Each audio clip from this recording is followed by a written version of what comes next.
Shalom, selamat bertemu lagi dalam pembelajaran kita di kelas daring ya, untuk mata pelajaran agama. Hari ini kita ketemu untuk sesi yang ke-7 tentang moralitas Kristiani. Tentang moralitas Kristiani. Kita sudah masuk pada pertengahan semester ini ya.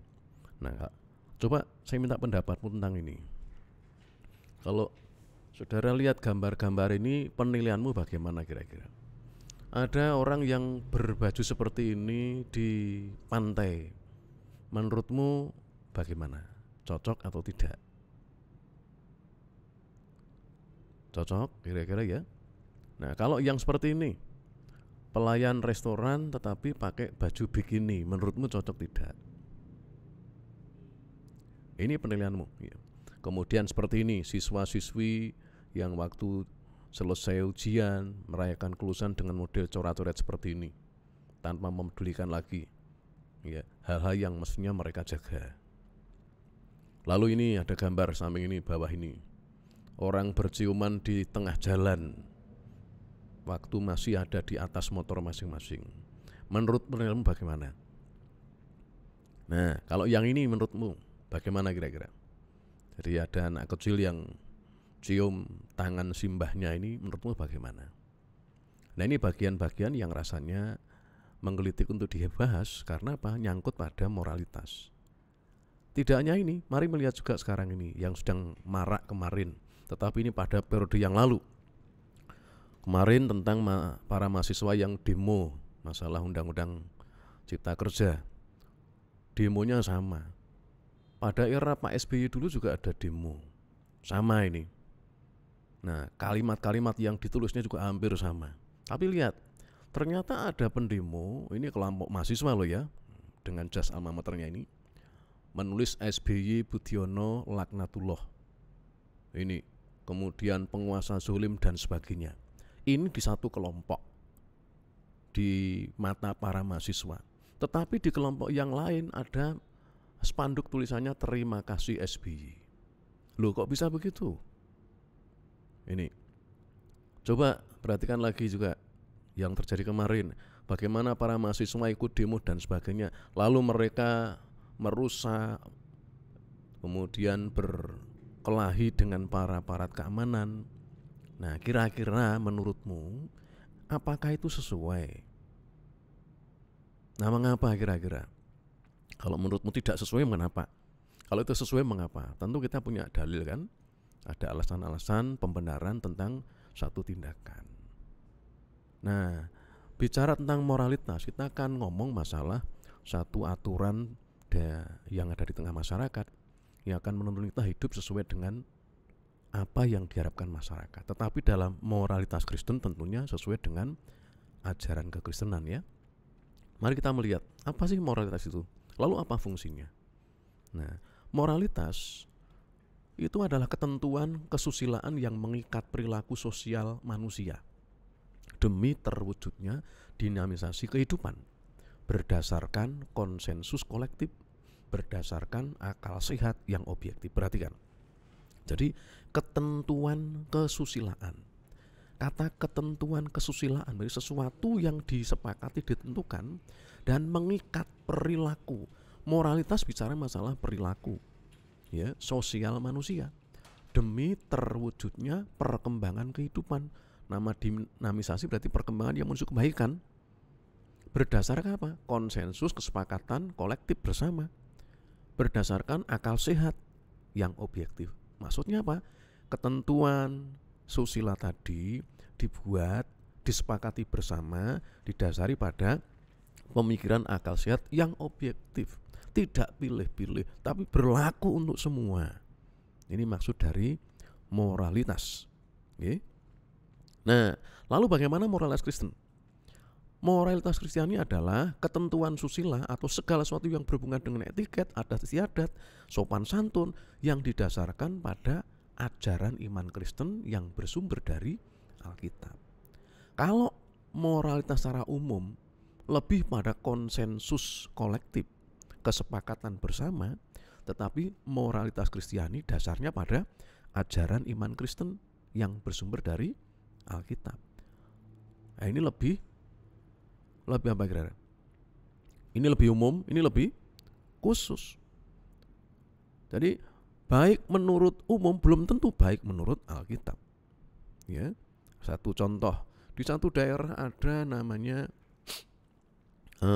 orang yang akan menikah itu boleh masuk ke namanya gubuk cinta. Saya lupa di mana ini.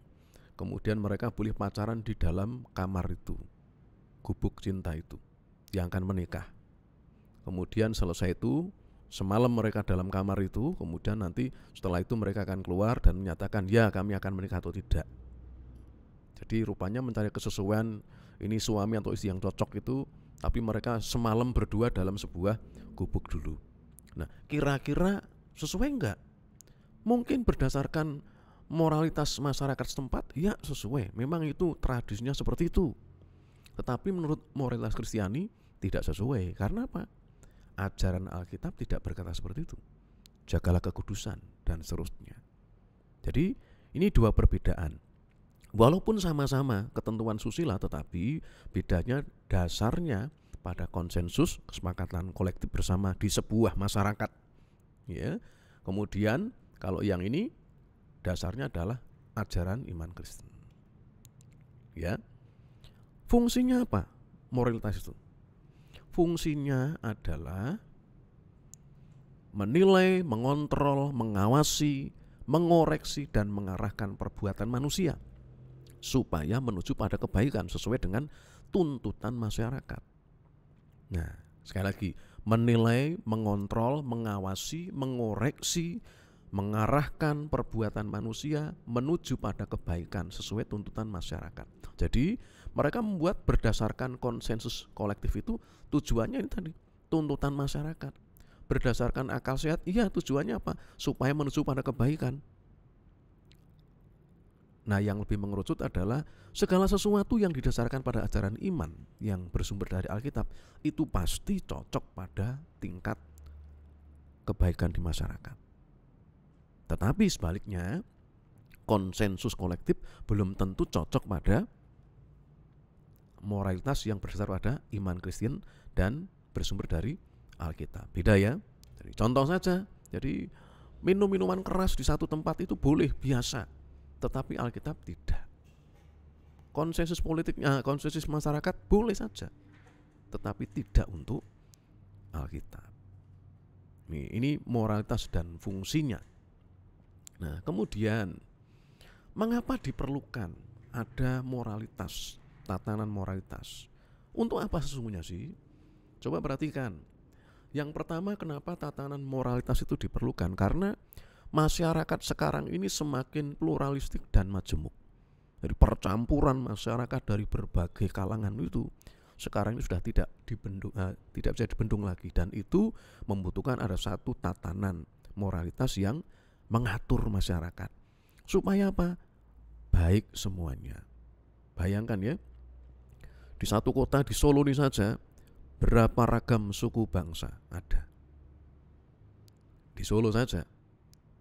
Ini contoh. Jadi masing-masing punya karakter, masing-masing punya latar belakang budaya, masing-masing punya corak berbeda lah ya cara kehidupannya masing-masing.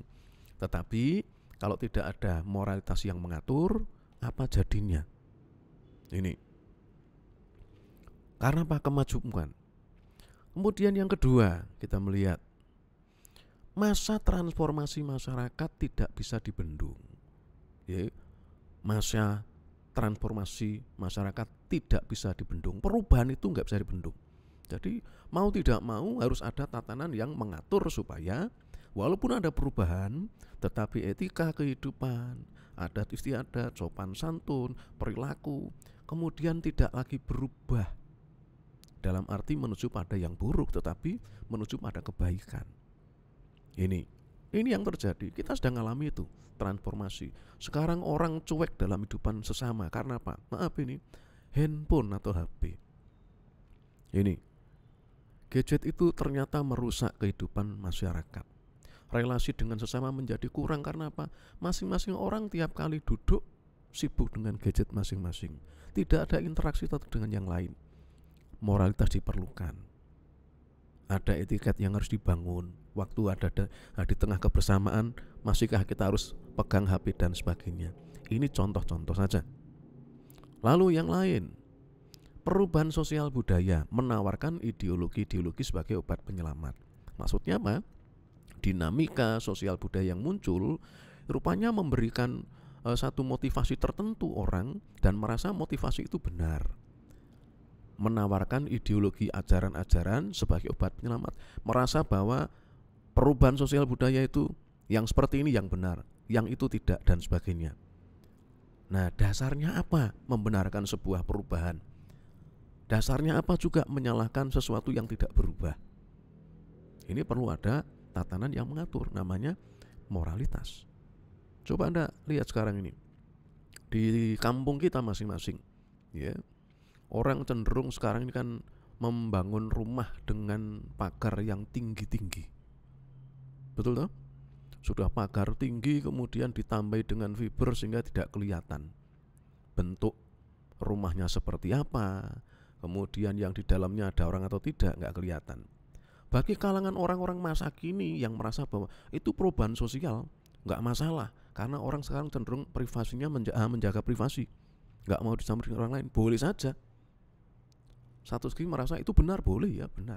Tapi dalam hidup konteksnya bermasyarakat, apakah itu benar dan baik? Ini contoh saja ya.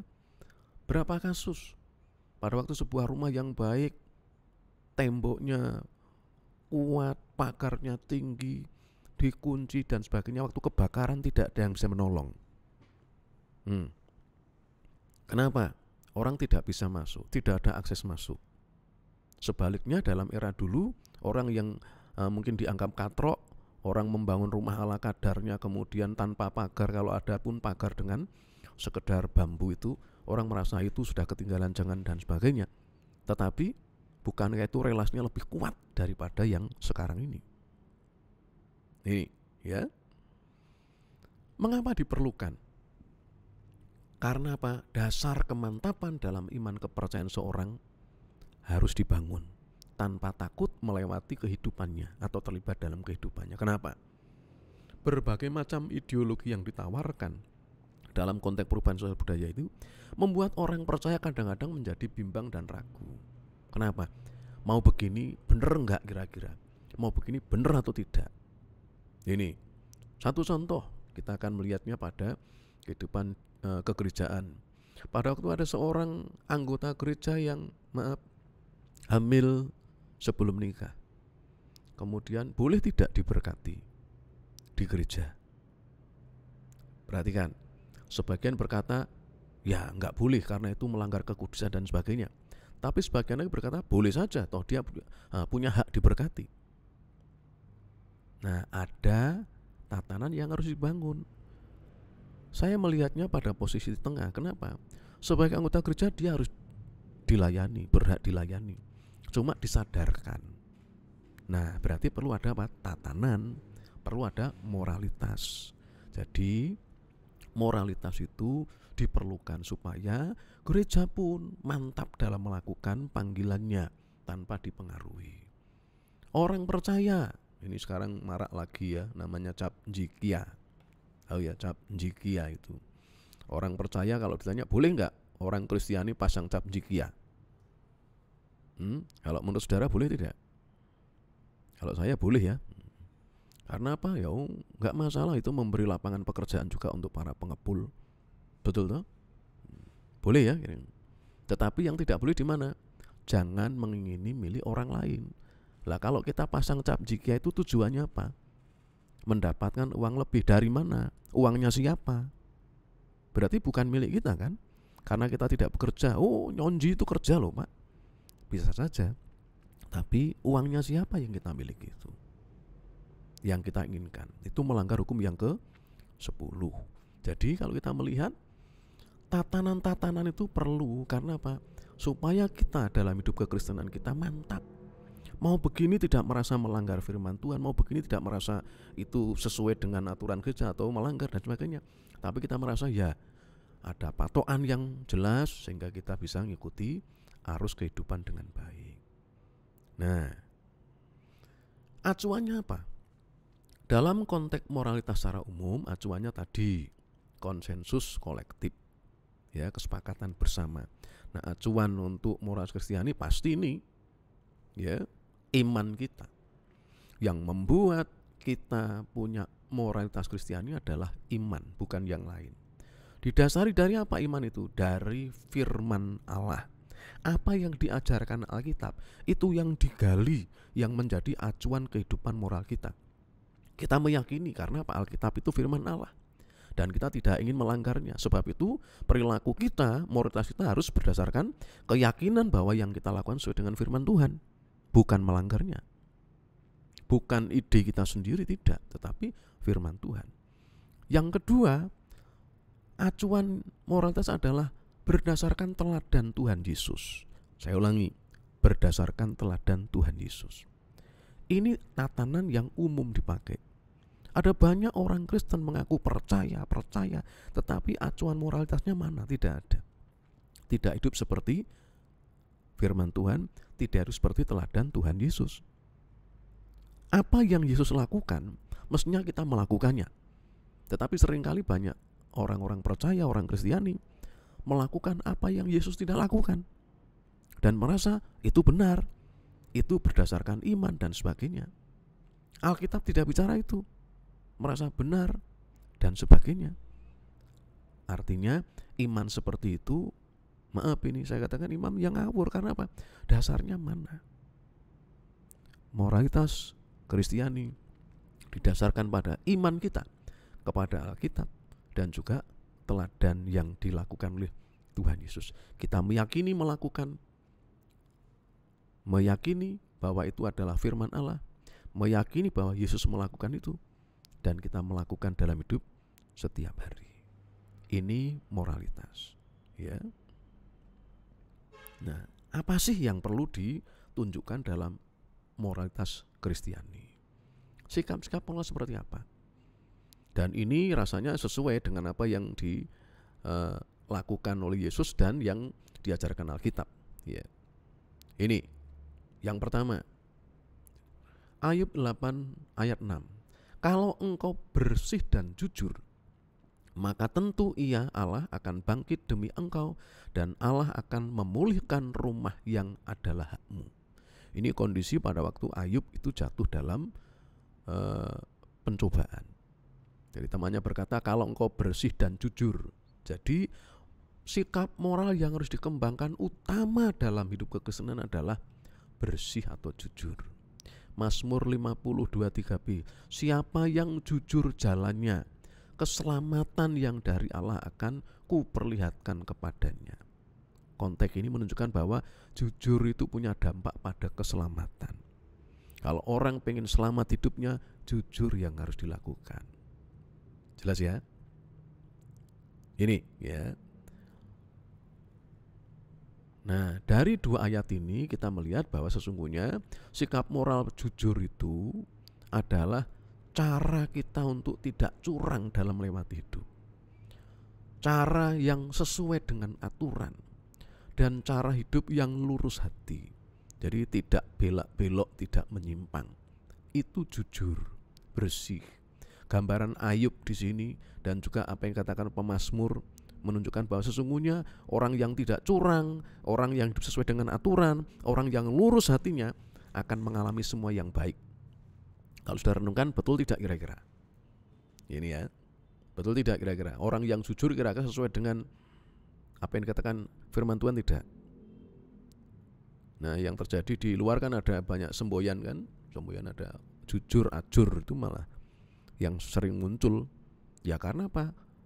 Dinamika masyarakat kita sekarang ini menghalalkan semua cara untuk mendapatkan keinginannya. Tetapi Alkitab mengajar kita tetap jujur. Tetap jujur. Siapa jujur, selamat. Kalau Anda ingin jujur, jangan curang dalam hidup kita. Ya, hidup sesuai dengan aturan, lurus hati.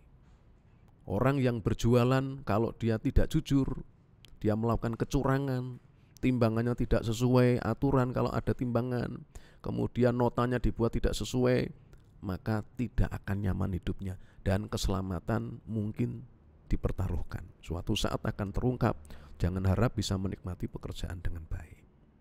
Ya. Nah, kemudian dari tidak curang ini, orang yang tidak curang itu nyaman karena apa? Dia terbuka dan wajar, nggak usah dibuat-buat. Sebaliknya orang yang tidak jujur, orang yang curang itu akan menutup-nutupi segalanya. Ngomongnya berbelit-belit, kemudian pokoknya perilaku yang tidak wajar. Anda bisa melihat itu, ya. Ada satu paparan mengatakan orang yang jujur itu kalau ditanya itu meliriknya ke kanan atau ke kiri. Kalau jujur itu ke kiri.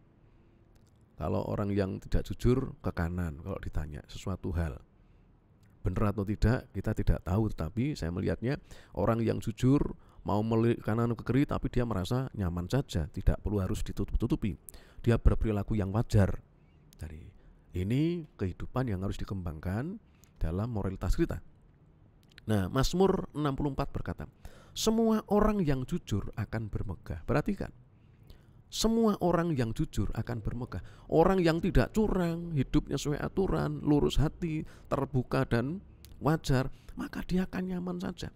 Dia melewati proses hidupnya dengan tidak ada masalah yang terkait dengan masalah kejujurannya. Ya. Orang yang jujur mau diperiksa siapapun nyaman-nyaman saja karena merasa tidak melakukan hal yang tidak sesuai aturan. Nah, sebab itu orang jujur akan bermegah. Banyak pejabat ditangkap KPK karena apa? Ketidakjujuran, menutup-nutupi satu hal. Tapi banyak juga yang setelah dia melepas jabatannya nyaman saja, hidupnya enak, ya tidak ada masalah, menikmati masa pensiun. Karena apa? Dia jujur, dia dihargai, dihormati, bermegah di masa-masa akhir jabatannya. Ini dalam konteks di pemerintahan kita ya. Nah,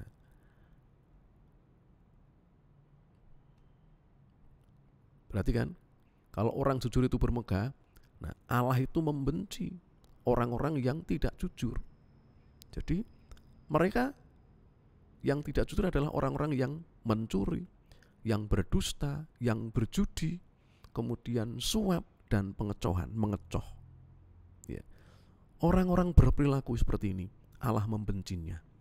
Jadi moralitas Kristen jelas didasari pada iman kita, ya, iman kepada Alkitab dan kepada Kristus, dan itu menuntun kita untuk tidak melakukan hal seperti ini.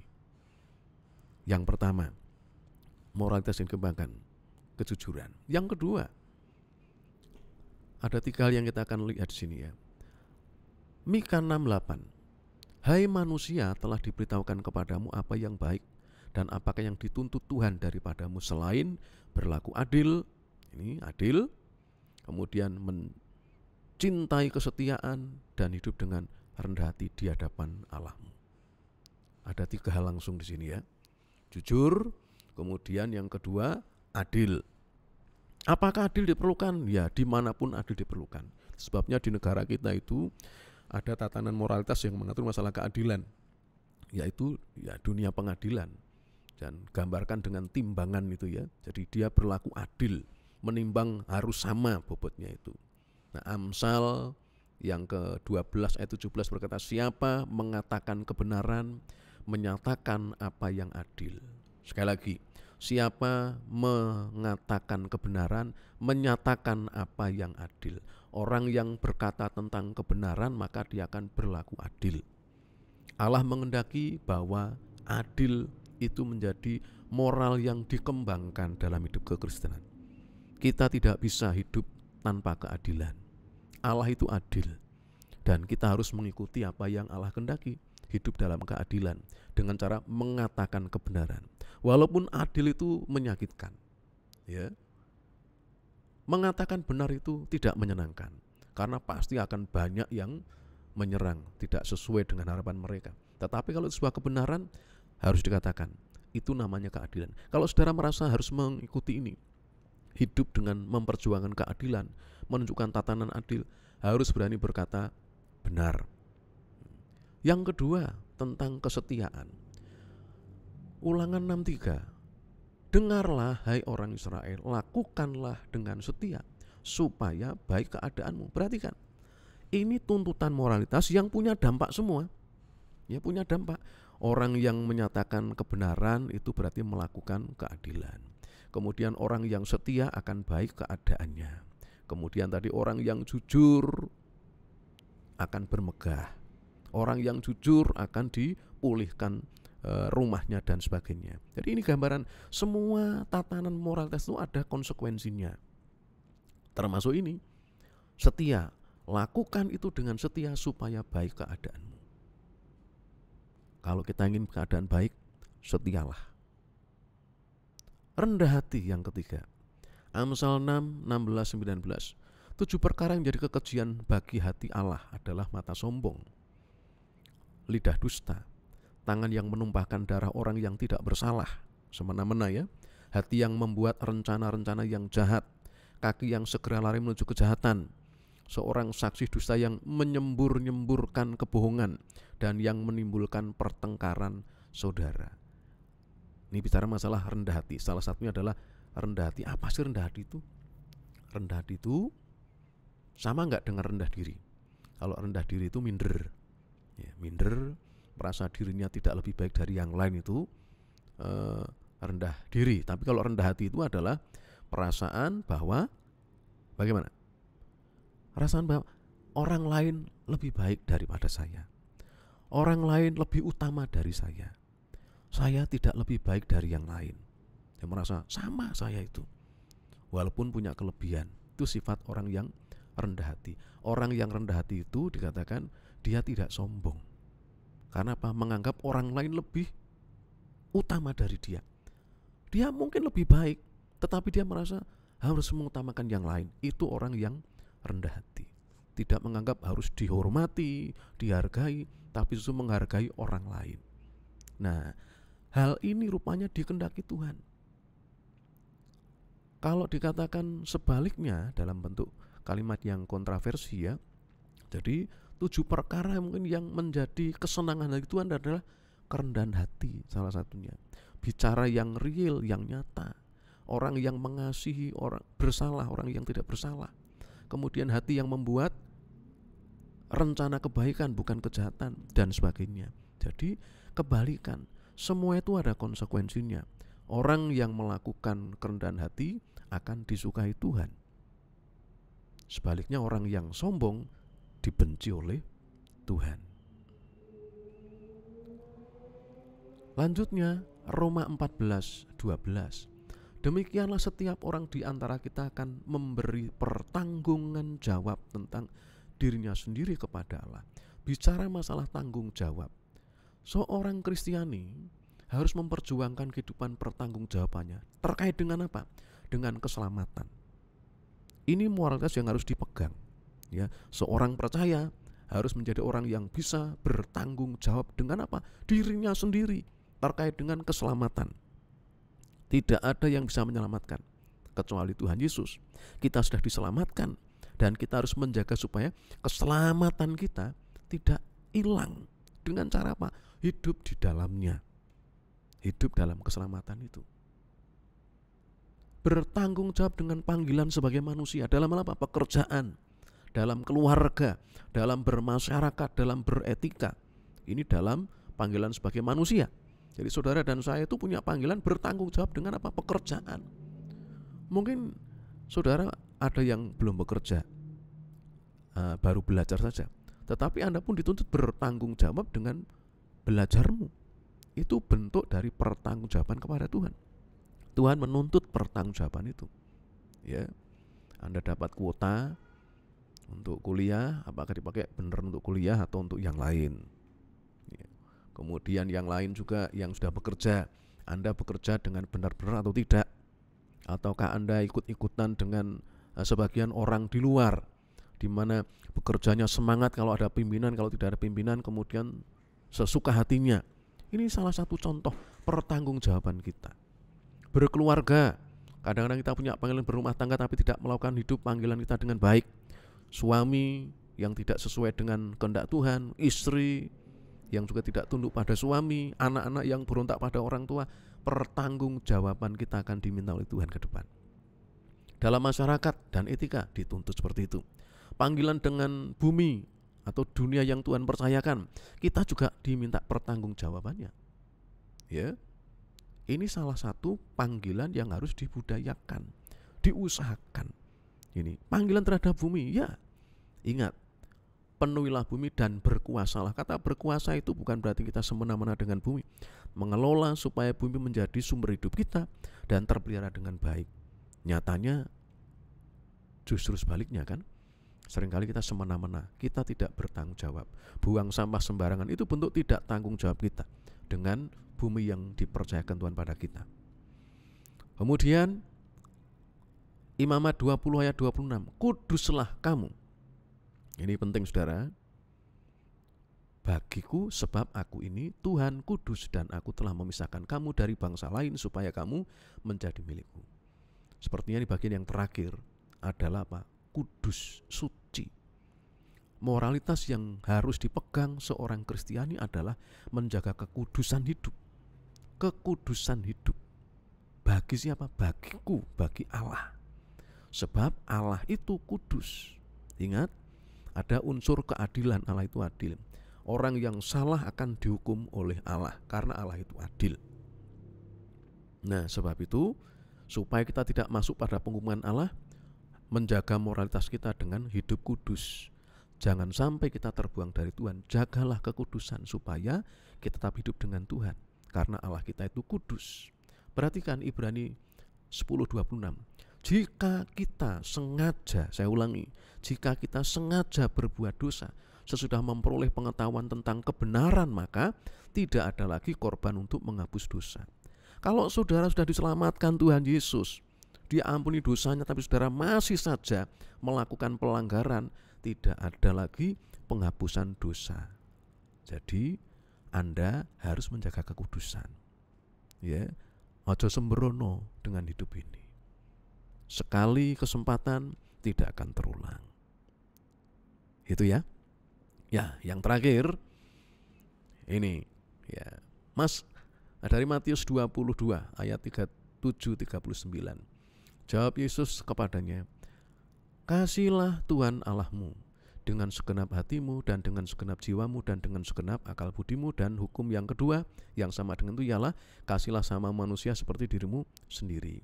Kalau saya menyimpulkan, moralitas Kristiani itu didasari pada hukum kasih.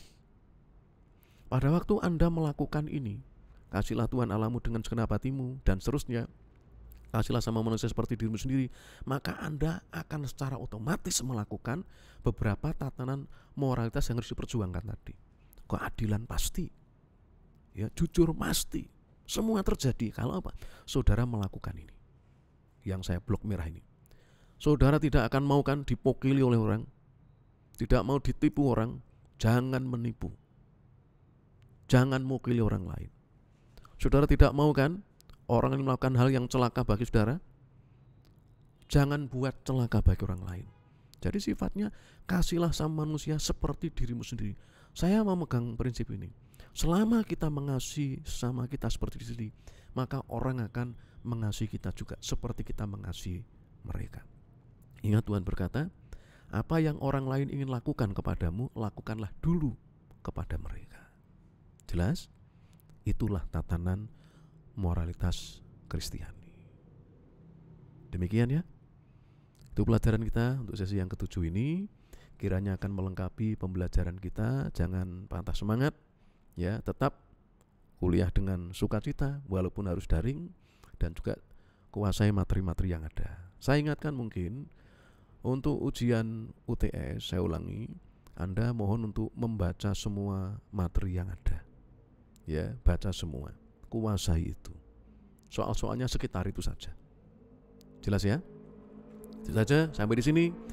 Sampai jumpa di pertemuan yang akan datang. Tuhan memberkati kita.